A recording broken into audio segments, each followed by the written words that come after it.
إن الحمد لله نحمده ونستعينه ونستغفره ونعوذ بالله من شرور أنفسنا ومن سيئات أعمالنا من يهدي الله فلا مضل له ومن يضلل فلا هادي له وأشهد أن لا إله إلا الله وحده لا شريك له وأشهد أن محمدا عبده ورسوله وبعد أعوذ بالله من الشيطان الرجيم بسم الله الرحمن الرحيم أمن يجيب المضطر إذا دعاه ويكشف السوء ويجعلكم خلفاء الأرض إله مع الله وبعد وقال النبي صلى الله عليه وسلم فإن خير الحديث كتاب الله وخير الهدي هدي محمد صلى الله عليه وسلم وشر الأمور محدثاتها وكل محدثة بدعة وكل بدعة ضلالة وكل ضلالة في النار وبعد رب اشرح لي صدري ويسر لي أمري واحلل عقدة من لساني يفقهوا قولي اما بعد۔ ہر قسم کی تعریف اللہ رب العزت کے لیے ہیں جو تمام جہانوں کا پالنے والا ہو۔ درود و سلام ہو ہمارے پیارے نبی محمد رسول اللہ صلی اللہ علیہ وسلم پر۔ چلیے آج انشاءاللہ تعالی ایک بہت ہی بیش قیمتی موضوع کے تعلق سے ہم کچھ علم حاصل کرنے والے ہیں۔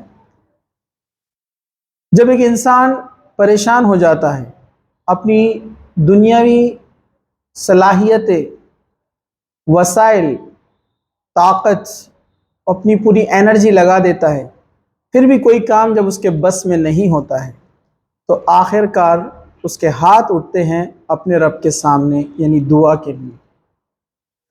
ہم دیکھتے ہیں کچھ لوگ بیماری میں جوجھتے ہیں، ہر قسم کے ہسپتال، کئی ماہر ڈاکٹر اور بڑے حکیم ان سے یہ رابطہ قائم کرنے کے بعد بھی اپنی بیماری کو کم محسوس نہیں کر پاتے یا نہیں دیکھتے کم ہوتا ہوا، تو آخر کار ان کے ہاتھ اٹھتے ہیں پھر کہاں پر؟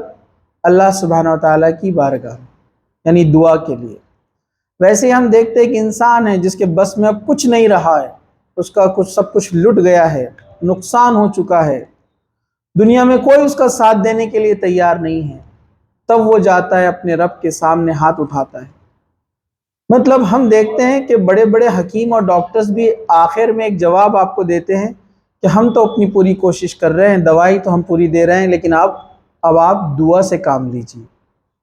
تو آپ دیکھتے ہیں کہ انسان جب اس بات سے لاچار اور مجبور ہو جاتا ہے اور اپنے رب کے سامنے ہاتھ اٹھاتا ہے، اللہ تعالیٰ کو ایسا بندہ بہت پسند بھی آتا ہے کہ وہ جب اللہ سے مانگتا ہے۔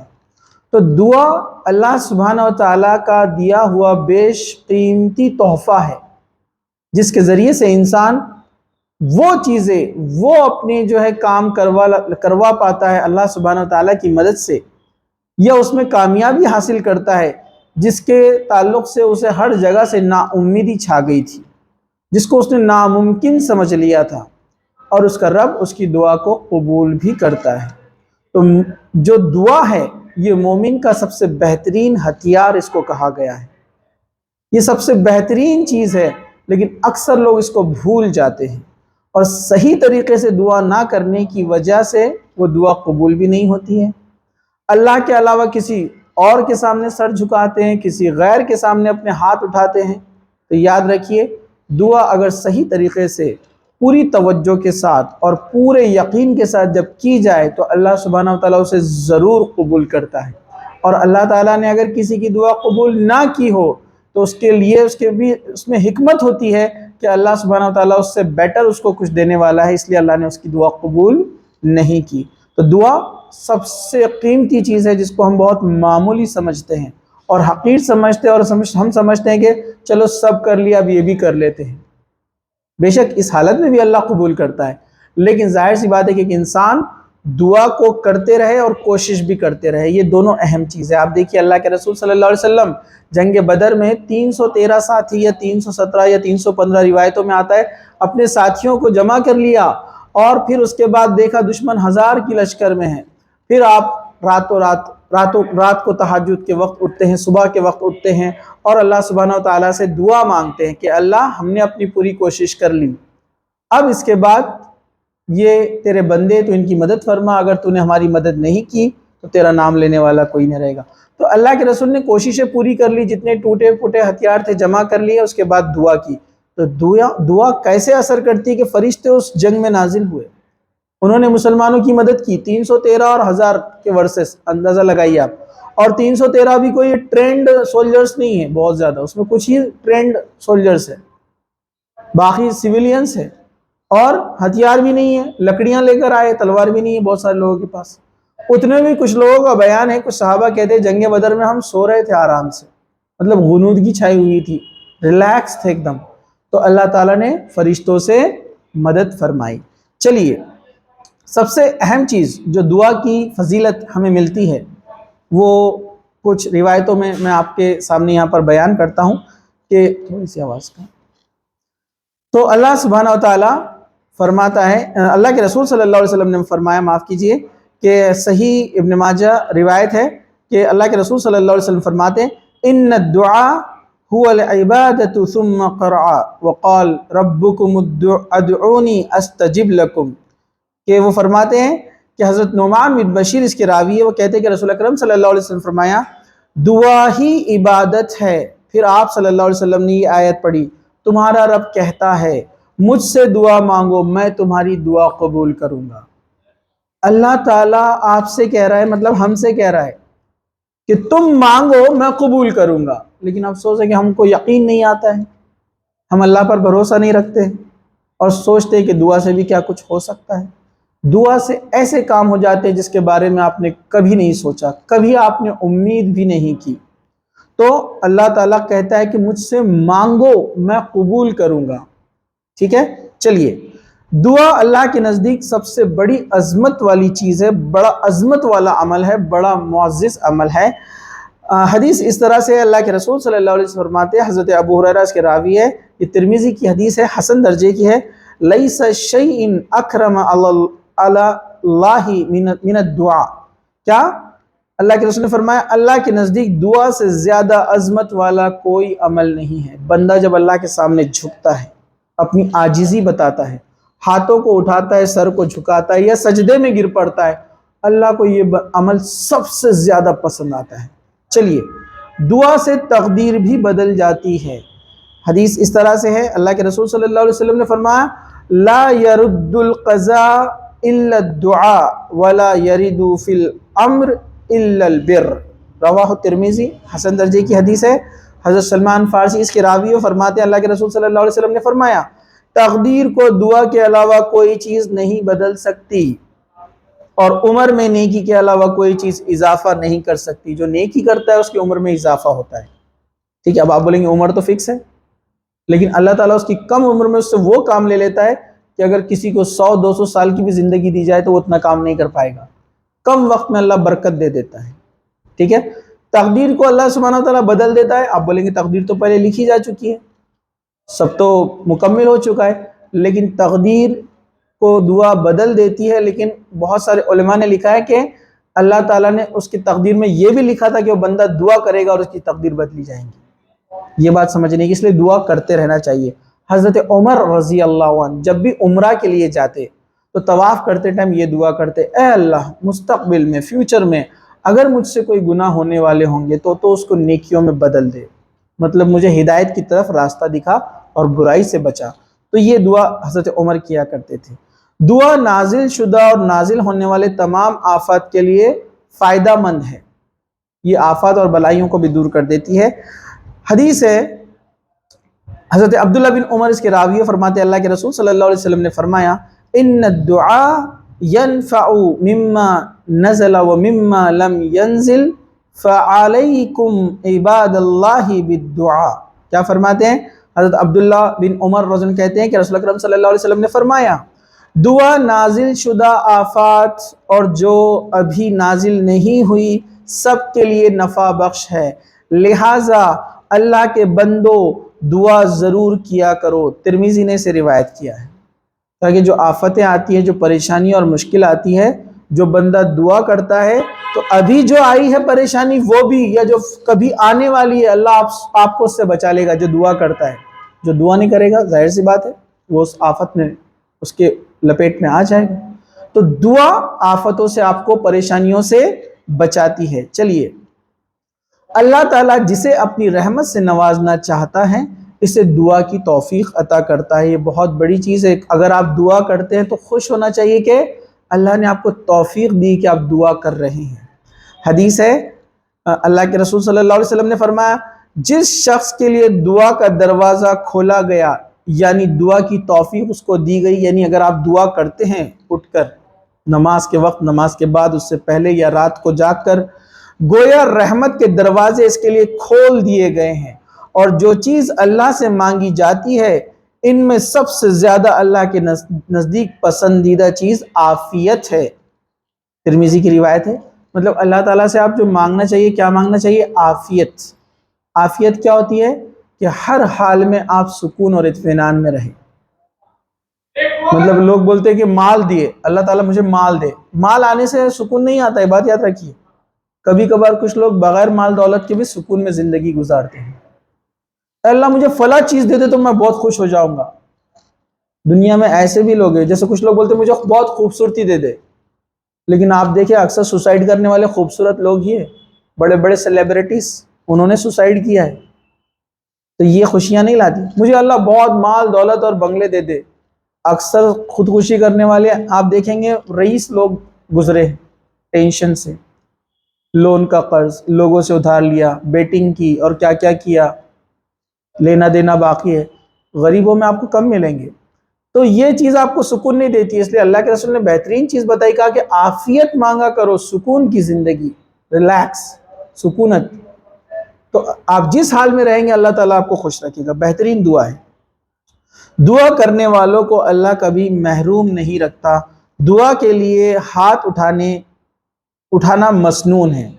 حدیث اس طرح سے، ان ربکم حی کریم یستحی من عبدہ اذا رفع یدعیہ الیہ فیردوہما صفرا۔ کیا فرمایا؟ ابن ماجہ کی روایت ہے، صحیح حدیث ہے۔ حضرت سلمان فارسی کہتے ہیں کہ رضی اللہ عنہ کہ اللہ کے رسول صلی اللہ علیہ وسلم نے فرمایا، تمہارا رب بڑا حیا کرنے والا ہے، سخی ہے، دینے والا ہے۔ جب بندہ اس کے حضور ہاتھ اٹھاتا ہے تو انہیں خالی لوٹانے میں اس کو شرم محسوس ہوتی ہے۔ ابن ماجہ کی روایت ہے۔ کہا کہ جب انسان جب دعا کرتا ہے نا، اور جب گڑ گڑا کر اللہ سے خلوص کے ساتھ دعا مانگتا ہے نا، اللہ کو شرم آتی ہے کہ اس کو نہ کہے، کیونکہ اللہ تعالیٰ بڑا سخی ہے، وہ دیتا ہے۔ اس لیے دعا کرنی چاہیے، اللہ آپ کی دعا ضرور قبول کرتا ہے۔ ہاتھ اٹھا کر دعا کرنی چاہیے۔ چلیے اب ہم آگے بڑھتے ہیں۔ دعا کی اہمیت۔ دعا کی اہمیت۔ دعا نہ مانگنے سے اللہ ناراض ہوتا ہے۔ جو دعا نہیں مانگتا اللہ اس سے ناراض ہوتا ہے۔ حدیث ہے، حضرت ابو ہریرہ اس کے راوی ہے، فرماتے ہیں اللہ کے رسول صلی اللہ علیہ وسلم نے فرمایا، انہ من لم یسأل اللہ یغضب علیہ، رواہ ترمذی، حسن درجے کی حدیث ہے۔ حضرت ابو ہریرہ رضی اللہ عنہ کہتے ہیں کہ رسول اکرم صلی اللہ علیہ وسلم نے فرمایا، جو شخص اللہ سے نہیں مانگتا اللہ اس سے ناراض ہوتا ہے۔ اسے ترمذی نے روایت کیا، مطلب اللہ ناراض ہوتا ہے ان لوگوں سے جو دعا نہیں کرتے ہیں۔ چلیے اب ہم آگے بڑھتے ہیں۔ دعا کے آداب، یہ بھی اہم چیز ہے کہ ہم اس کو سیکھیں۔ دعا قبول کرنے کے لیے شرائط بھی ہیں۔ تو دعا کے آداب، دعا مانگنے سے قبل اللہ تعالیٰ کی حمد و ثنا کرنی چاہیے، پھر نبی کریم صلی اللہ علیہ وسلم پر درود بھیجنا چاہیے۔ حضرت فضالہ بن عبید اللہ رضی اللہ عنہ کہتے ہیں کہ ایک روز رسول اکرم صلی اللہ علیہ وسلم ہمارے درمیان تشریف فرما تھے۔ ایک آدمی مسجد میں آیا، داخل ہوا، نماز پڑھا، دعا مانگی اور چلا گیا۔ یہ کہہ کر گیا کہ یا اللہ مجھے معاف فرما، مجھ پر رحم کر۔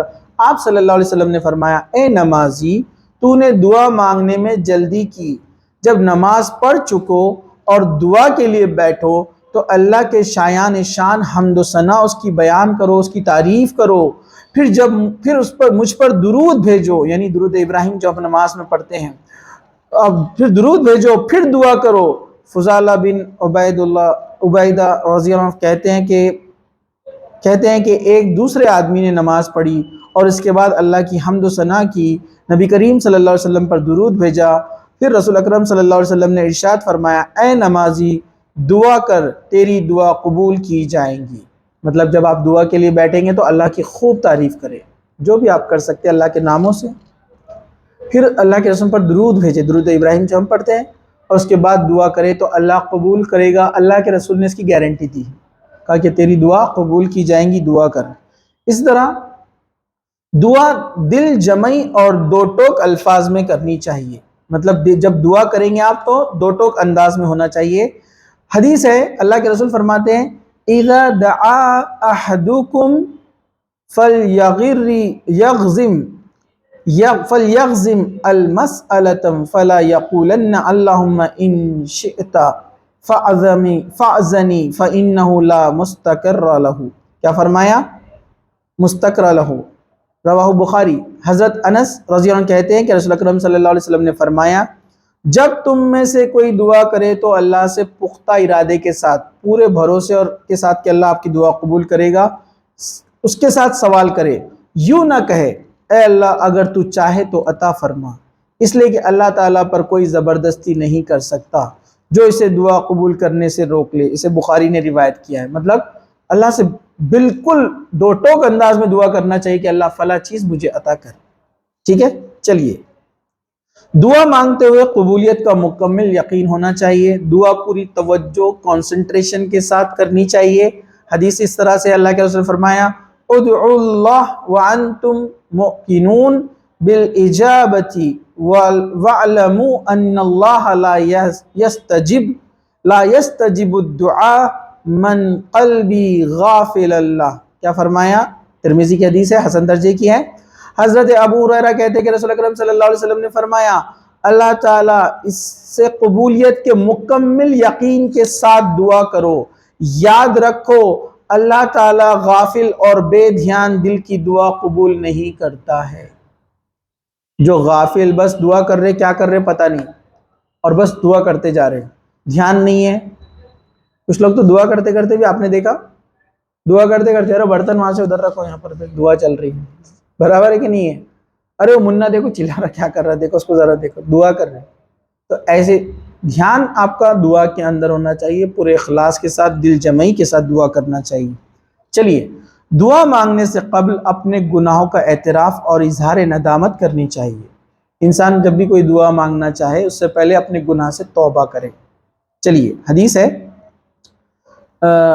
حضرت علی بن ابو طالب رضی اللہ عنہ کہتے ہیں کہ رسول اکرم صلی اللہ علیہ وسلم نے فرمایا جب بندہ کہتا ہے تیرے سوا کوئی الہ نہیں، اللہ تعالیٰ سے، میں نے اپنے اوپر ظلم کیا، میں نے گناہ کیے، مطلب بہت سارے، میرے گناہ معاف فرما، تیرے سوا کوئی گناہ معاف کرنے والا نہیں، تو اللہ کو یہ بات بہت اچھی لگتی ہے، اور اللہ تعالیٰ فرماتا ہے میرا بندہ جانتا ہے کہ میں اس کا رب ہوں جو اسے معاف بھی کرتا ہے اور سزا بھی دیتا ہے۔ تو اللہ خوش ہوتا ہے کہ میرے بندے نے اقرار کیا کہ میں اس کا رب ہوں، مطلب میں اس بات پہ قادر ہوں کہ اس کو سزا بھی دے سکتا ہوں، معاف بھی کر سکتا ہوں، اس لیے مجھ سے معافی مانگ رہا ہے، تو اللہ بڑا خوش ہوتا ہے۔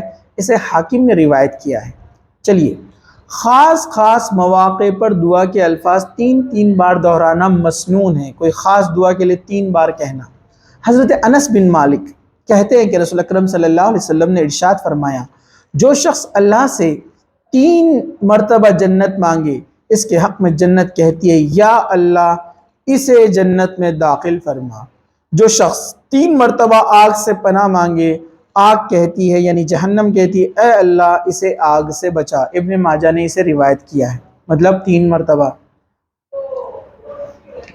آپ کہہ سکتے ہیں اسألک الجنہ، اے اللہ میں تجھ سے جنت کا سوال کرتا ہوں، اسألک الجنہ، اسألک الجنہ، مطلب جنت کا سوال کرتا ہوں، مطلب جنت مانگتا ہوں۔ تو جنت کہتی ہے اللہ اس کو جنت میں داخل کریے، مانگ رہا ہے، جنت اس کے لیے سفارش کرتی ہے۔ ویسے جہنم اور آگ بھی کہتی ہے کہ اس کو آگ سے دور کریے، جب کہتا ہے کہ مجھے آگ سے دور رکھا جائے، جب دعا کرتا ہے وقینا عذاب النار، ہم دعا کرتے ہیں نا، تو یہ جب دعا کرتے ہیں تو 3 بار جب کہتے ہیں تو جنت یا جہنم اس کے لیے سفارش کرتی ہے کہ جنت میں داخل کرے اور جہنم سے بچائے۔ کسی دوسرے کے لیے دعا مانگنے والے کو پہلے اپنے لیے پھر دوسرے کے لیے دعا مانگنی چاہیے۔ حضرت ابی بن کعب رضی اللہ عنہ کہتے ہیں کہ رسول اکرم صلی اللہ علیہ وسلم جب کسی کا ذکر کرتے اور اس کے لیے دعا کرتے تو پہلے اپنے لیے دعا فرماتے ہیں، مطلب انسان پہلے اپنے لیے دعا کرے پھر اپنے بھائی بہن رشتہ دار ان کے لیے دعا کرے۔ ترمذی نے اسے روایت کیا ہے۔ جامع اور تھوڑے الفاظ لیکن زیادہ معنی الفاظ والی دعا مانگنی چاہیے، جو سنت ہے۔ اللہ کے رسول صلی اللہ علیہ وسلم دعا چھوٹی چھوٹی دعائیں کرتے تھے، اپنے پاس لمبی دعائیں چلتی ہے، سنت سے ثابت نہیں، اثر نہیں ہوتا ہے۔ اللہ کے رسول چھوٹی سی دعا کرتے تھے لیکن جامع، تو بہتر ہے کہ اللہ کے رسول نے جو دعائیں کی وہی دعائیں کی جائیں۔ ابو داؤد کی حدیث ہے، حضرت عائشہ فرماتی ہے کہ رسول اکرم صلی اللہ علیہ وسلم جب دعائیں پسند فرماتے تو دوسری دعاؤں کو چھوڑ دیتے۔ مطلب کوئی جامع دعا آپ جب پسند فرماتے، کوئی چھوٹی دعا آپ کو جب اللہ کے ذریعے سکھائی جاتی اور آپ ایسی دعا کرتے جو مختصر ہوتی، تو آپ جو دوسری دعائیں اس کو چھوڑ دیتے، ٹھیک ہے۔ اسے ابو داؤد نے روایت کیا۔ دعا کے لیے ہاتھ اٹھانا مسنون ہے، ابھی یہ بات ہوئی، پہلے گزر چکی۔ ہاتھ اٹھائے بغیر بھی دعا کی جا سکتی ہے، مطلب اللہ ہر حال میں آپ کی سنتا ہے۔ گاڑی چلا رہے دعا کیجیے، سفر میں بیٹھے دعا کیجیے، خالی بیٹھے دعا کیجیے، اللہ ہر حال میں آپ کی دعا قبول کرتا ہے۔ حضرت عائشہ رضی اللہ عنہا فرماتی ہے رسول اکرم صلی اللہ علیہ وسلم نے نماز تشہد اور درود کے بعد یہ دعا مانگی، الہ، یا اللہ، میں تیری جناب سے عذاب قبر، مسیح دجال کے فتنے، موت و حیات کی آزمائش، گناہوں اور قرض سے پناہ مانگتا ہوں۔ مسلم شریف کی حدیث ہے۔ مطلب ہم جو دعائیں معصورہ پڑھتے ہیں نا نماز کے اندر درود شریف کے بعد، یہ بھی دعا کر سکتے ہیں۔ اللہم انی اعوذ بک من عذاب القبر واعوذ بک من فتنة المسیح الدجال واعوذ بک من فتنة المحیا والممات اللہم انی اعوذ بک من المأثم والمغرم۔ کہ اللہ میں آگ سے اور فتنہ دجال سے تیری پناہ میں آتا ہوں، میں زندگی اور موت کے شر سے تیری پناہ میں آتا ہوں، اور قرض سے تیری پناہ میں آتا ہوں، اور گناہوں سے تیری پناہ میں آتا ہوں۔ 6 دعائیں آپ یہ کرتے تھے، یہ مسلم شریف کی حدیث ہے۔ امام کو دعا کراتے وقت اپنے علاوہ باقی لوگوں کو بھی دعا میں شریک کرنا چاہیے۔ حضرت صوبان رضی اللہ عنہ کہتے ہیں کہ رسول اکرم صلی اللہ علیہ وسلم روایت ہے کہ آپ صلی اللہ علیہ وسلم نے فرمایا، کسی شخص کے لیے جائز نہیں کہ وہ کسی دوسرے کے گھر میں اجازت لیے بغیر جھانکے، اس لیے کہ جب کسی نے جھانکا گویا وہ اس کے گھر میں داخل ہوا۔ کوئی شخص جو لوگوں کی امامت کرائے دعا کے وقت دوسروں کے بغیر صرف اپنے لیے دعا نہ کرے، اگر ایسا کرے گا تو لوگوں کی خیانت کرے گا۔ کوئی شخص پیشاب وغیرہ روک کر نماز نہ پڑھے۔ 3 چیزوں کا یہاں پر حکم دیا گیا ہے، سکھایا گیا ہے، ترمذی کی روایت ہے۔ مطلب آپ کو شدت سے پیشاب یا پیخانہ وغیرہ آ گیا ہے، مطلب ٹوائلٹ یا واش روم کے لیے آپ کو جانا ہے، تو آپ فوراً پہلے جا کر فارغ ہونا چاہیے، پھر نماز پڑھنا چاہیے، ٹھیک ہے۔ اگر نماز کی حالت میں ایسی آ گئی مجبوری تو نماز توڑ کر جائیے، فارغ ہو کر آئیے، اور اس کے بعد وضو کر کے پھر نماز پڑھیے، یہ حکم ہے اس کا، ٹھیک ہے۔ چلیے، اور جو کوئی آدمی اگر دعا کرا رہا ہے سب کو، تو اسے چاہیے کہ سب کے لیے دعا کرے، صرف اپنے لیے نہ کرے۔ اکثر ہوتا ہے مساجد میں امام صاحب دعا کر لیتے ہیں، دعا خود کی رہتی ہے، خود کی، اللہم اغفر لی ورحمنی واجبرنی، یہ سنگولر ہے، واحد کا صیغہ ہے، نی جو آتا ہے نا، اللہ میری مغفرت فرما، امام صاحب اپنی مغفرت کرا رہے ہیں، اپنا آمین بول رہے سب لوگ، تو امام کو چاہیے سب کے لیے دعا کرے۔ ویسے نماز کے بعد، فرض نماز کے بعد جو دعا کی جاتی ہے جماعت سے، وہ سنت سے ثابت نہیں ہے، غلط ہے، ٹھیک ہے۔ چلیے اب ہم آگے بڑھتے ہیں۔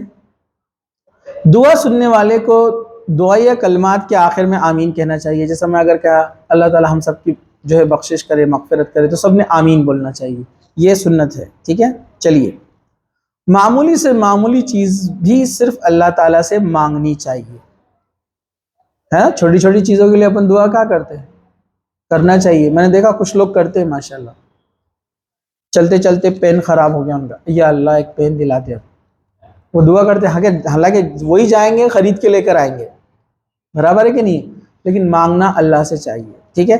حضرت انس رضی اللہ عنہ کہتے ہیں کہ رسول اکرم صلی اللہ علیہ وسلم فرمایا، تم میں سے ہر ایک کو اپنی ہر ضرورت اللہ سے مانگنی چاہیے، حتیٰ کہ جوتے کا تسمہ یعنی جو لیس بن جو ٹوٹ جاتا ہے وہ بھی اللہ سے مانگو، ترمذی کی روایت ہے۔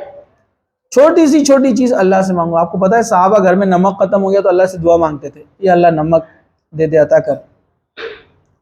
بے شک وہ جائیں گے باہر پیسہ دیں گے، خرید کر لے کر آئیں گے، لیکن مانگنا اللہ سے، اس سے آپ کو دعا کی عادت بھی ہوتی ہے، اس میں عاجزی انکساری پیدا ہوتی ہے، اس سے آپ کو عادت ہوتی ہے کہ ہر چیز اللہ سے مانگنا ہے، اس سے آپ شرک سے محفوظ رہتے ہیں، بدعات سے محفوظ رہتے ہیں، اللہ پر آپ کا کامل بھروسہ آتا ہے، اور اللہ بندے سے خوش ہوتا ہے چھوٹی سی چیز بھی مانگتے ہیں، لیکن کبھی کبھار چھوٹی سی چیز بھی آپ کے ہاتھ نہیں لگتی مانگنے کے بعد، کوشش کرنے کے بعد بھی، تو دعا کا اثر یہ ہوتا ہے کہ اللہ آپ کو وہ چیز عطا کرتا ہے۔ چلیے، دعا کرتے وقت اپنا رخ قبلے کی طرف رکھنا چاہیے، ضروری نہیں ہے لیکن بہتر ہے۔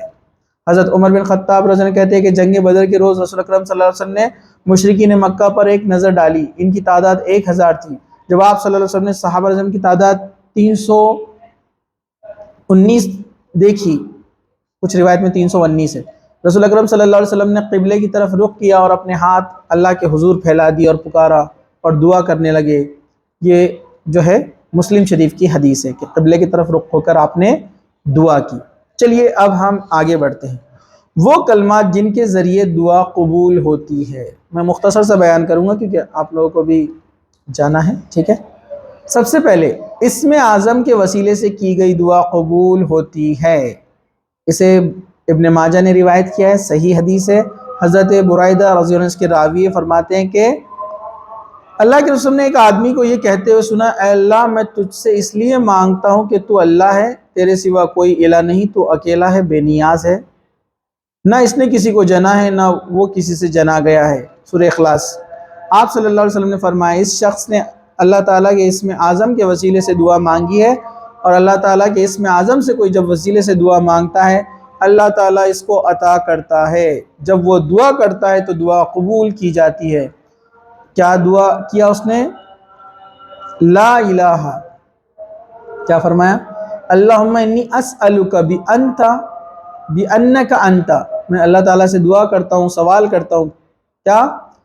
اللہ لا الہ الا انت انت الاحد، وہ ایک، اللہ کے سوا کوئی معبود نہیں ہے، وہ اکیلا ہے، وہ اکیلا اللہ ہے، ٹھیک ہے، احد وہ اکیلا ہے، الصمد وہ بے نیاز ہے، اس کو کسی کی ضرورت نہیں ہے، الذی لم یلد ولم یولد، نہ اس نے کسی کو پیدا کیا ہے نہ اس کو کسی نے پیدا کیا ہے، ولم یکن لہ کفوا احد، یعنی سورہ اخلاص کے ذریعے سے، ٹھیک ہے، اور شروع کا حصہ تھا لا الہ الا انت انت الاحد، اور سورہ اخلاص اس کو جوڑ دیا، کہا کہ اس کی دعا قبول کی جائیں گی۔ چلیے اب ہم آگے بڑھتے ہیں۔ قبولیت دعا کے دیگر کلمات درج ذیل ہے، جیسے لا الہ الا انت سبحانک انی کنت من الظالمین کہہ کر کوئی دعا کرے گا تو اس کی دعا رد نہیں ہوتی، یہ ترمذی کے اندر ہے۔ اسی طرح جو ہے اور بھی کلمات آتے ہیں۔ چلیے، قبولیت دعا کے اوقات، ٹائمنگز، کون سے وقت کی گئی دعا رد نہیں ہوتی، اس کو بھی دیکھ لیجئے۔ رات کے آخری حصے میں کی گئی دعا قبول ہوتی ہے، یعنی جو تہجد کا وقت ہے۔ حضرت ابو ہریرہ رضی اللہ عنہ بیان کرتے ہیں کہ رسول اکرم صلی اللہ علیہ وسلم نے فرمایا، ہمارا رب ہر رات جب آخری تہائی حصہ باقی رہ جاتا ہے تو آسمان کے سب سے نیچے یعنی پہلے آسمانی دنیا کے قریب آ جاتا ہے اور فرماتا ہے، کون مجھ سے دعا کرے، کون مجھ سے دعا کرتا ہے میں اس کی دعا قبول کروں گا، کون مجھ سے مانگتا ہے میں اس کو دوں، کون مجھ سے گناہ کی معافی چاہے کہ میں اس کے گناہ معاف کر دوں۔ بخاری کی حدیث ہے، صحیح بخاری۔ گولڈن آفر، اللہ تعالیٰ خود بول رہا ہے، کون چاہتا ہے کچھ مانگنا مانگو میں دوں گا، لیکن اس وقت تو ہم بہت ہی آرام میں رہتے ہیں، اس وقت تو پانی تو دور کی بات، گھونسے اور لات بھی اپنے کو نہیں اٹھا سکتے، برابر ہے کہ نہیں؟ اور وہ سب سے گولڈن آفر ہے کہ اللہ تعالیٰ خود آ رہا ہے پہلے آسمان پر اور کہہ رہا ہے، کون ہے جو مجھ سے مانگے اور میں اس کو دوں، کون مجھ سے سوال کرے کہ میں اس سے عطا کروں، کون مغفرت طلب کرے کہ میں اس کو معاف کر دوں۔ لیکن ہم لوگ سوتے رہتے ہیں، راتوں میں اصل میں سوشل میڈیا پہ دیر تک جاگتے ہیں، تو کہاں سے اس وقت اٹھیں گے؟ تو ہم ایک گولڈن ٹائم کو چھوڑ کر ایک حقیر ناقص گناہ کے کاموں میں بیٹھے رہتے ہیں رات میں، اور اس وجہ سے ہم اس اہم وقت کو گنوا دیتے ہیں۔ چلیے دوسرا، اذان اور اقامت کے درمیان دعا قبول کی جاتی ہے۔ ابھی اذان ہوئی ہے، اب جماعت کھڑے ہوگی، اس کے درمیان جو وقت ہوتا ہے نا، اس میں دعا قبول ہوتی ہے۔ ترمذی کی حدیث ہے، حضرت انس بن مالک رضی اللہ عنہ کہتے ہیں کہ رسول اکرم صلی اللہ علیہ وسلم فرمایا، اذان اور اقامت کے درمیان دعا رد نہیں ہوتی۔ اور ہم لوگ جماعت کے انتظار میں رہتے ہیں نا، اذان ہو گئی، جائیں گے نا تھوڑی دیر سے، موبائل کھیل رہے، گیم کھیل رہے، ٹی وی دیکھ رہے، اور بے وجہ کی باتوں میں بیٹھے ہوئے، اور انتظار کرتے جماعت ہونے کا، اور ایک گولڈن ٹائم ہم چھوڑ دیتے ہیں دعا کا۔ اسے ترمذی نے روایت کیا۔ دیکھیے سجدے میں دعا قبول کی جاتی ہے۔ حضرت ابو ہریرہ رضی اللہ عنہ کہتے ہیں کہ رسول اکرم صلی اللہ علیہ وسلم نے فرمایا اقرب ما یکون العبد من ربہ وہو ساجد فاکثر الدعاء، رواہ مسلم، کہ سجدے کی حالت میں بندہ اپنے رب کے سب سے قریب ہوتا ہے، لہٰذا تم لوگ سجدے میں کثرت سے دعا کرو۔ اسے مسلم شریف نے روایت کیا ہے۔ اور یہ سجدہ کون سا ہے؟ نماز کے اندر کا ہی سجدہ ہے۔ بہتر ہے آپ عربی میں دعا کریں، آپ دوسری زبان میں بھی کر سکتے ہیں، ٹھیک ہے؟ سجدے کے اندر، نماز کے اندر کچھ لوگ سلام پھیرنے کے بعد، نماز ہونے کے بعد سجدے میں گر جاتے ہیں اور عجیب عجیب طریقے سے سجدے کرتے ہیں، ایسے ہاتھ رکھتے ہیں، سر جھکا دیتے ہیں۔ یہ سجدہ ایسا سنت سے ثابت نہیں ہے، اللہ کے رسول نے نہیں کیا ایسا۔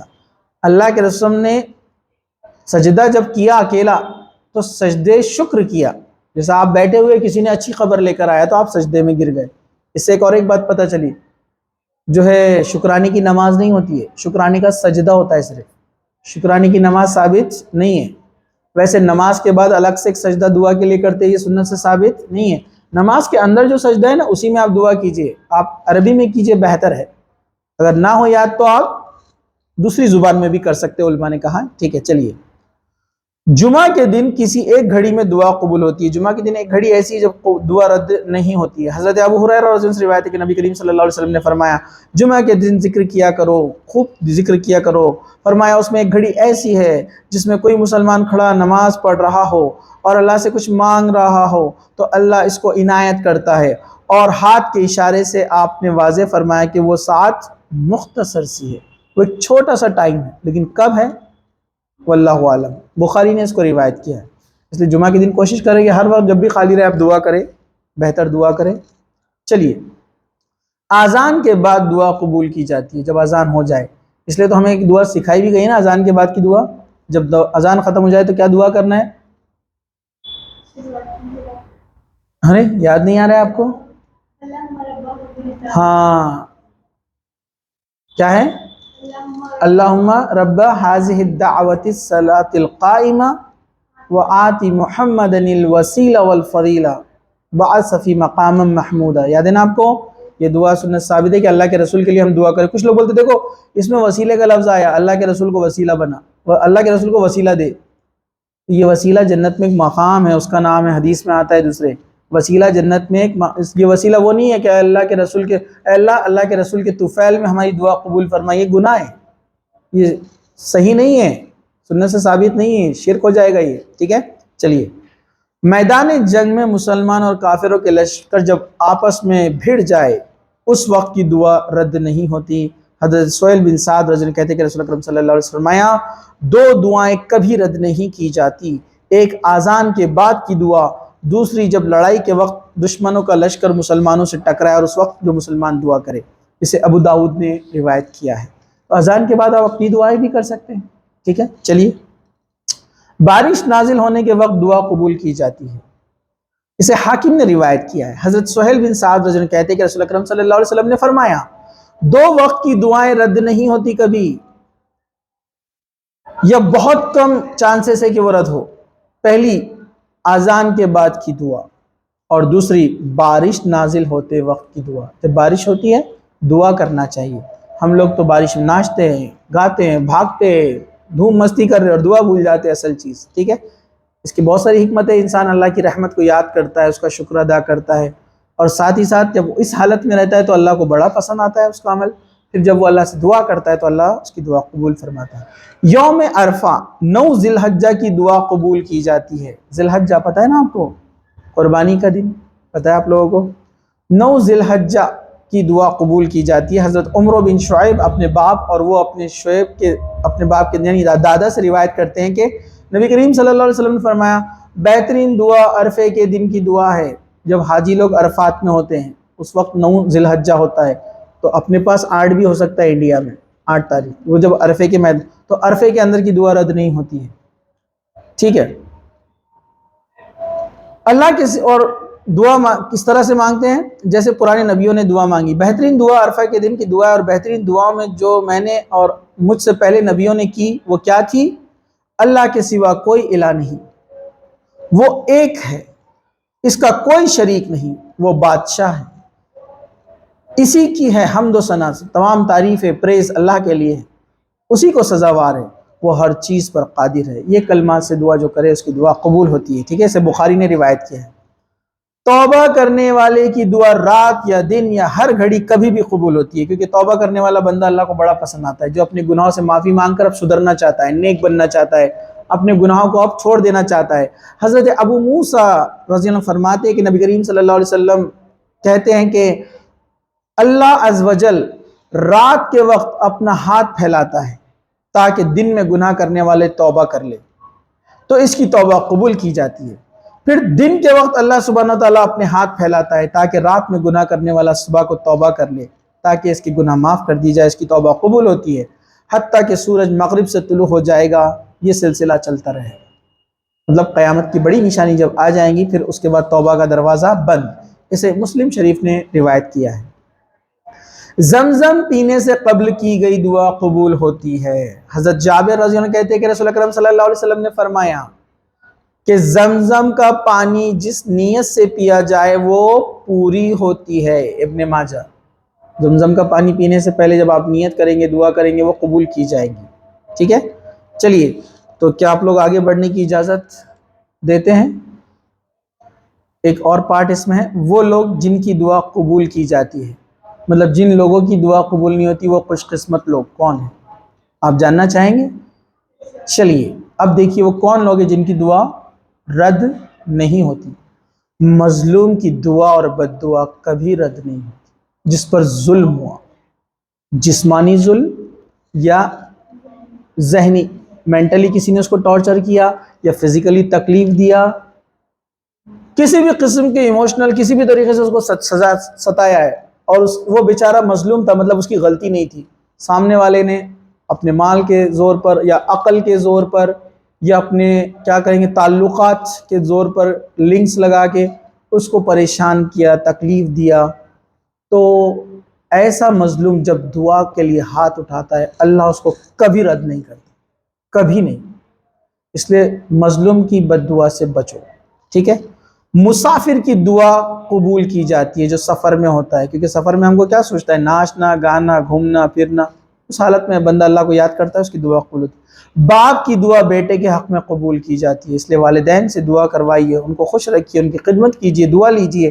حضرت ابو ہریرہ کہتے ہیں کہ رسول اکرم صلی اللہ علیہ وسلم نے فرمایا 3 آدمی کی دعا کبھی رد نہیں ہوتی ہے، ہمیشہ قبول ہوتی ہے، 3 لوگوں کی، جس میں کوئی شک نہیں ہے اور کوئی ڈاؤٹ بھی نہیں ہے۔ پہلا، مظلوم کی دعا، جس پر ظلم کیا گیا، کسی بھی قسم کا ظلم اس کے اوپر کیا گیا، مینٹلی، فزیکلی، سائیکولوجیکلی، کوئی بھی، اس کی دعا قبول ہوتی ہے۔ دوسرا، مسافر کی دعا قبول ہوتی ہے۔ والد کی دعا اپنے بیٹے کے حق میں قبول ہوتی ہے، اسے ابن ماجہ نے روایت کیا ہے۔ چلیے، غازی کی دعا قبول ہوتی ہے، جو مسلمانوں کا کمانڈر ہے، لیڈر ہے، اور وہ جنگ میں جہاد میں جیت جائے، جب وہ دعا کے لیے آئے تو وہ اس کی دعا قبول ہوتی ہے، جو سنت سے ثابت بھی ہے۔ اللہ کے رسول نے 8 رکعتیں نماز پڑھتے تھے، جب جنگ سے واپس آتے ایک بار آپ نے کیا، اس کے بعد بہت سارے صحابہ نے یہ عمل کیا۔ حج اور عمرہ کرنے والے کی دعا قبول ہوتی ہے، جو حج کرتا ہے اور عمرہ کرتا ہے اس کی دعا قبول ہوتی ہے۔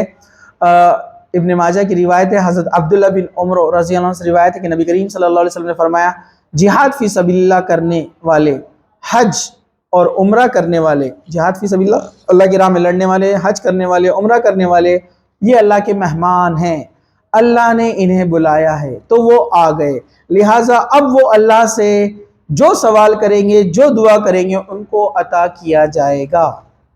ابن ماجہ، مطلب جہاد کرنے والا، حج کرنے والا اور عمرہ کرنے والا یہ اللہ کا مہمان ہوتا ہے۔ چلیے، نیک اولاد کی دعا والدین کے حق میں قبول ہوتی ہے، باپ کی قبول ہوتی ہے نا۔ اب بچے اگر نیک ہے، اس لیے نیک بننا ہے، اگر بچے اگر نیک ہے تو والدین کے لیے دعا قبول ہوتی ہے۔ مسند احمد کی حدیث ہے، حضرت ابو ہریرہ رضی اللہ عنہ کہتے ہیں کہ رسول اکرم صلی اللہ علیہ وسلم فرمایا اللہ تعالیٰ نیک آدمی کا جنت میں درجہ بلند فرما دیتا ہے۔ ایک آدمی مر گیا ہے، ابھی کوئی عمل نہیں کر رہا ہے، لیکن جنت میں اس کا مقام اچانک اونچا کر دیا گیا۔ وہ آدمی پوچھتا ہے اے میرے رب، میرا یہ درجہ بلند کیسے ہوا، یہ مقام کیسے ملا؟ اللہ تعالیٰ ارشاد فرماتے ہیں تیرے لیے تیرے بیٹے نے استغفار کیا، تیرے لیے دعائے مغفرت کی، دنیا کے اندر۔ مسند احمد کی روایت۔ دیکھیے بچوں کی دعاؤں سے والدین کے درجے بلند ہوتے ہیں۔ اسی طرح خوشحالی اور فراغت میں کرنے والے کی دعا، تنگی اور مصیبت کے وقت اس کی دعا قبول کی جاتی ہے۔ مطلب جو شخص کوئی مجبوری نہیں ہے، حالات خراب نہیں ہے، سب اوکے ہے، ایوری تھنگ از ویل، آپ خوش خرم ہیں، پھر بھی آپ اللہ کو یاد کرتے اور دعائیں کثرت سے کرتے، تو ایسے بندے کی اللہ تعالیٰ اس وقت میں جب وہ پریشان ہوگا، کچھ حالات خراب ہوں گے، سب سے پہلے اس کی دعا قبول فرماتا ہے۔ حضرت ابو ہریرہ رضی اللہ عنہ کہتے ہیں کہ رسول اکرم صلی اللہ علیہ وسلم نے فرمایا، جو شخص یہ پسند کرتا ہے کہ مصیبت اور تکلیف میں اللہ اس کی دعا قبول فرمائے، اسے چاہیے کہ خوشحالی کے وقت کثرت سے دعا کیا کرے۔ ترمذی کی روایت ہے۔ چلیے، روزے دار کی دعا قبول کی جاتی ہے۔ حضرت ابو ہریرہ رضی اللہ عنہ فرماتے ہیں کہ رسول اکرم صلی اللہ علیہ وسلم فرمایا، 3 لوگوں کی دعا رد نہیں ہوتی ہے۔ کس کس کی؟ باپ کی بیٹے کے لیے، روزے دار کی، ٹھیک ہے، اور تیسرا مسافر کی۔ اسے بہقی نے روایت کیا ہے۔ بیمار کی دعا رد نہیں ہوتی ہے، جو بیمار ہوتا ہے اس کی دعا رد نہیں ہوتی ہے۔ اس طرح مسلم بھائی کے عدم موجودگی میں مانگی گئی دعا بہت جلد قبول ہوتی ہے۔ مطلب آپ کسی اپنے ایسے بھائی، اپنے سگے بھائی ہو، بہن ہو، رشتہ دار ہو، یا مسلمان بھائی بہن ہو، ان کے لیے دعا کرتے ہیں اللہ فلاں کی پریشانی دور ہو جائے، تو اللہ تعالیٰ اس کی دعا پہلے قبول کرتا ہے۔ حضرت عبداللہ بن عباس فرماتے ہیں رضی اللہ عنہ، نبی کریم صلی اللہ علیہ وسلم نے فرمایا، 5 دعائیں قبول کی جاتی ہے۔ مظلوم کی دعا، یہاں تک کہ بدلہ لے لے۔ حاجی کی دعا، یہاں تک کہ گھر واپس لوٹ آئے۔ مجاہد کی دعا، جب تک وہ جہاد سے واپس نہ آ جائے۔ مریض کی دعا، یہاں تک کہ وہ جب ٹھیک نہ ہو جائے۔ اور بھائی کے لیے غائبانہ دعا، یہ دعائیں رد نہیں ہوتی۔ پھر آپ صلی اللہ علیہ وسلم نے فرمایا، ان تمام دعاؤں میں سب سے جلدی قبول ہونے والی دعا بھائی کے لیے کی گئی بھائی کی غائبانہ دعا ہے۔ بہقی نے سے روایت کیا ہے۔ مطلب آپ اپنے مسلمان بھائی بہن یا اپنے سگے بھائی بہن کے لیے دعا کر رہے، اس کی پریشانی دور ہو جائے۔ جیسے ابھی حالات چل رہے، کچھ ممالک میں آپ نے دیکھا زلزلے آئے، ہم ان کے لیے جاگ کر دعا کرتے ہیں، اللہ تعالیٰ فرماتا ہے اس بندے کی دعا سب سے پہلے قبول کی جائیں گی، کیونکہ فلاں کے لیے دعا کرتا ہے، اس لیے اس کے مسائل پہلے حل کیے جائیں گے۔ آپ کو پتہ ہے کہ حدیث میں جب بندہ دعا کرتا ہے میرے فلاں بھائی کی پریشانی دور کر دے اللہ، تو وہاں فرشتہ بیٹھا ہوتا ہے، وہ دعا کرتا ہے، اے اللہ یہ دوسروں کی فکر کرتا ہے، تو اس کی پہلے پریشانی دور کر۔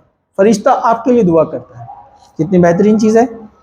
اس کے بعد ہے وہ لوگ جن کی دعا قبول نہیں ہوتی۔ اب یہ بھی جاننا چاہیں گے آپ، وہ لوگ جن کی دعا قبول نہیں ہوتی، تو احتیاط برتیں گے آپ جب معلوم ہو جائے گا تو۔ چلیے، سب سے پہلے رزق حرام کھانے والے کی دعا قبول نہیں ہوتی، جو حرام کا کھاتا ہے، وہ کاروبار، وہ چیزیں، وہ ارننگز جو اللہ تعالیٰ نے حرام کی ہے، اللہ اس کے رسول نے جس سے منع کیا ہے، اگر وہ آپ کرتے، شراب کا کاروبار، سود کا کاروبار، دھوکہ دھڑی، کوئی بھی ایسا کام جو کہ حرام کمائی والا ہو۔ حضرت ابو ہریرہ رضی اللہ عنہ سے روایت ہے کہ رسول اکرم صلی اللہ علیہ وسلم فرمایا، اللہ تعالیٰ پاک ہے اور پاک چیزوں کو قبول کرتا ہے، اس کے علاوہ کوئی چیز قبول نہیں کرتا۔ بے شک اللہ تعالیٰ نے مومنوں کو ایسی چیزوں کا حکم دیا ہے جس کا حکم رسولوں کو دیا، چنانچہ ارشاد فرمایا، اے رسولو پاک چیزیں کھاؤ اور نیک عمل کرو۔ اور اللہ ارشاد فرماتا ہے، اے لوگو جو ایمان لائے ہو، کھاؤ اس پاک رزق سے جو ہم نے تمہیں دیا ہے۔ پھر آپ صلی اللہ علیہ وسلم نے ایک شخص کا ذکر کیا جو طویل سفر کر کے غبار آلود مٹی میں پورا گند ہے، بالوں پہ پوری مٹی ہے، وہ حج یا جہاد کے لیے گیا ہے اور دونوں ہاتھ آسمان کی طرف پھیلا کر دعا کرتا ہے، اے میرے رب، اے میرے رب، اے میرے رب، یا ربی یا ربی یا ربی، اور حال یہ ہے کہ اس کا کھانا پینا پہننا سب حرام مال سے ہے، حرام مال سے اس کی پرورش کی گئی ہے، ایسے شخص کی دعا کیسے قبول ہوگی؟ اللہ کے رسول فرمایا، مطلب ایسے شخص کی دعا قبول، حالانکہ محنت مشقت کر کے جہاد میں گیا، حج کو گیا، لیکن دعا قبول نہیں ہو رہی کیونکہ کمائی حلال نہیں ہے۔ مسلم شریف کی حدیث ہے۔ گناہ اور قطع رحمی کی دعا کرنے والے کی دعا قبول نہیں ہوتی، رشتے توڑنے والے کرنے کی دعا، لوگوں کو نقصان پہنچانے والی دعا اللہ تعالیٰ قبول نہیں کرتا ہے۔ غفلت اور لاپرواہی سے کی گئی دعا قبول نہیں ہوتی۔ بتایا نا میں نے ابھی ایگزامپل آپ کو، دھیان نہیں دعا کے اندر اور دعا کرتے جا رہے ہیں۔ اکثر لوگ مسجد میں آپ دیکھیے دھیان نہیں رہتا ہے، آمین آمین آمین آمین، سامنے والے کیا بول رہے ہیں اس کا میننگ بھی نہیں معلوم ہے، بس آمین آمین آمین. ایسی دعا قبول نہیں ہوتی. زانی کی دعا قبول نہیں ہوتی جو زنا کار ہے, اڈلٹری, اللیگل سیکس جو اس طرف بڑھتا ہے, اس کی دعا قبول نہیں ہوتی. زبردستی ٹیکس وصول کرنے والے کی دعا قبول نہیں ہوتی. وہ بادشاہ, وہ حکمراں, وہ لیڈر جو جبرن غلط ٹیکس لوگوں سے لیتا ہے, اس کی دعا قبول نہیں ہوتی. حضرت ابو العاص ثقفی رضی اللہ عنہ نبی کریم صلی اللہ علیہ وسلم روایت کرتے ہیں کہ آپ صلی اللہ علیہ وسلم نے ارشاد فرمایا, روزانہ آدھی رات کے وقت آسمان کے دروازے کھول دیے جاتے ہیں اور ایک پکارنے والا فرشتہ پکارتا ہے, کوئی دعا کرنے والا ہے جس کسی کی دعا قبول کی جائے, کوئی سوال کرنے والا ہے جس کا سوال پورا کیا جائے, کوئی مصیبت زدہ ہے جس کی مصیبت دور کی جائے. تو اللہ عز و جل ہر دعا کرنے والے مسلمان کی دعا نصف شب آدھی رات کو قبول فرماتا ہے, سوائے زنا کرنے والے, ٹھیک ہے, جو اپنے شرمگاہ سے زنا کرتے ہیں. اسی طرح زبردستی ٹیکس وصول کرنے والا حکمراں, اس کی دعا قبول نہیں کی جاتی. اسے طبرانی نے روایت کیا ہے. اسی طرح امر بالمعروف یعنی نیکی کا کام حکم دینے, نہیں عن المنکر برے کاموں سے روکنا کا فرض ادا نہ کرنے والوں کی دعا قبول نہیں ہوتی. کچھ لوگ رہتے نا, کسی کو برائی کرتا ہوا دیکھتے لیکن روکتے نہیں, ایسے لوگوں کی دعا قبول نہیں ہوتی. آپ کا دوست, آپ کی سہیلی, آپ کا فرینڈ کوئی غلط کام کرتے ہوئے دیکھے تو آپ بولو کہ غلط ہے, مت کرو. نماز کا وقت ہو جائے, اپنے بھائی بہنوں کو بولو نماز کے لیے چلو, تو آپ ان میں شامل ہو گئے جو لوگوں کو نیکی کا حکم دیتے اور برائیوں سے روکتے ہیں. اگر آپ نے ایسا نہیں کیا تو آپ کی دعا قبول نہیں ہوں گی. حضرت حذیفہ بن یمان رضی اللہ عنہ کہتے ہیں کہ رسول اکرم صلی اللہ علیہ وسلم نے فرمایا, اس ذات کی قسم جس کے ہاتھ میں میری جان ہے, تم امر بالمعروف و نہی عن المنکر کا کام کرتے رہو, مطلب لوگوں کو اچھائی کا حکم دو اور برائی سے روکتے رہو, ورنہ ان قریب اللہ تعالیٰ تم پر اپنے طرف سے ایسا عذاب نازل کر دے گا, پھر تم میں سے کچھ لوگ دعا کریں گے, وہ تمہاری لیکن دعا قبول نہیں کرے گا. تو لوگوں میں یا کم سے کم ایک جماعت ہمارے اندر ایسی ہونا چاہیے, ایک گروہ جو لوگوں کو برائیوں سے روکے اور اچھائی کا حکم دے. اور عام طور پر ہر انسان اپنی طاقت اور استطاعت کے مطابق لوگوں کو برائی سے روکے گا اور اچھائی کا حکم دے گا. ٹھیک ہے, یہ کچھ اہم چیزیں تھیں. اس کے بعد آتے ہیں دعا میں کچھ جائز امور. تو اہم جو دعا کے تعلق سے باتیں تھیں وہ میں نے آپ کے سامنے رکھ دی. انشاءاللہ بقیہ چیزیں ہم کسی اور وقت جو ہے اس کو انشاءاللہ مکمل کریں گے. ٹھیک ہے, جزاک اللہ خیر. اللہ تعالیٰ سے دعا ہے کہ اللہ سبحانہ و تعالیٰ جو ہے ہماری مغفرت کرے. اللہ سبحانہ و تعالیٰ ہمیں اور تمام مسلمانوں کو جہنم کی آگ سے بچائے اور جنت میں داخل کرے. اللہ سبحانہ و تعالیٰ ہمیں, ہمارے والدین کی, ہمارے رشتہ داروں کی اور تمام امت محمدیہ کی مغفرت کرے. اللہ سبحانہ و تعالیٰ ہمیں گناہوں سے بچائے اور نیکیوں کی طرف بڑھائے. اللہ سبحانہ و تعالیٰ ہمیں مستجیب الدعویٰ بنائے, دعا بنائے, یعنی ہماری دعا قبول ہو جائے, ہم کو ایسا بنائے. اللہ سبحانہ و تعالیٰ جب تک ہمیں زندہ رکھے, اسلام پر زندہ رکھے, خاتمہ ایمان پر ہو. وآخر دعوانا ان الحمد للہ رب العالمین. سبحان ربک رب العزت عما یصفون وسلام علی المرسلین والحمد للہ رب العالمین.